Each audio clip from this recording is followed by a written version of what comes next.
अभिनव अपने mummy papa के साथ दिल्ली में रहता था। गांव वो कभी नहीं गया था। गांव में उसके दादाजी के एक भाई का परिवार रहा करता था। अभिनव 27 फरवरी को 21 साल का हुआ था। उसके गांव वाले दादाजी ने फोन किया और हेलो। कहा, दादाजी प्रणाम। हाँ बेटा अभिनव, जन्मदिन की ढेर सारी शुभकामनाएं। सुन बेटा, अगले महीने 6 तारीख को तेरी दीदी रश्मि की शादी है। तू कल ही गांव आ जा और सब काम काज संभाल ले। ठीक है दादाजी, मैं कल रात को ही ट्रेन से निकलता हूँ। अगले दिन रात की ट्रेन से चलकर सुबह अभिनव रामपुर पहुंचा। दादाजी प्रणाम। खुश रह बेटा, अब तू आ गया है तो मेरी टेंशन खत्म। अच्छा सुन, ये बंटी है, हमारे पड़ोस में ही रहता है। ये तुझे आज पूरा गांव घुमा देगा। बंटी, तू अभिनव को घुमा दे, पर याद रखना पुराने खंडहर तरफ ना जाना। फिर बंटी और अभिनव नाश्ता करके गांव के सैर करने निकल गए।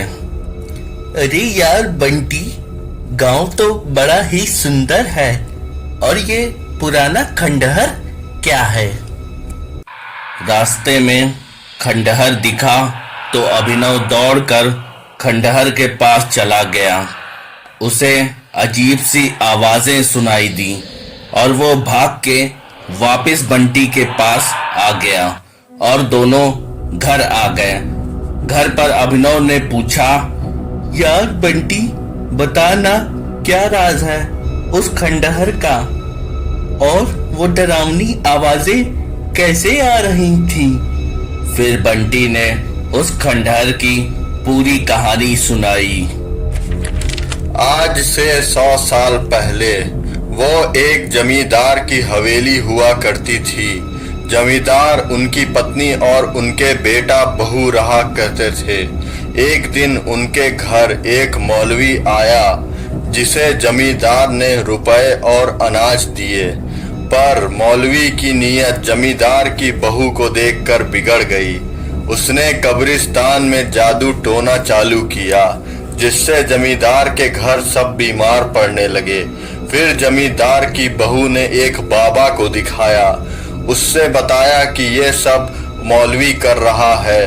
तब तक जमींदार और उसके बेटे की मृत्यु हो गई थी।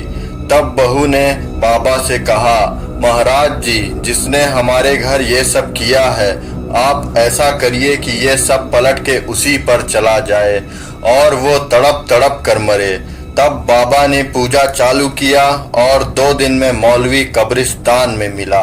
उसके हाथ पैर कटे हुए थे और आंखें बाहर निकल गई थीं। अरे यार बंटी, ये तो बहुत डरावनी कहानी है। मुझे तो बहुत डर लग रहा है। हाँ, लेकिन अभी इससे भी बुरा होना बाकी था।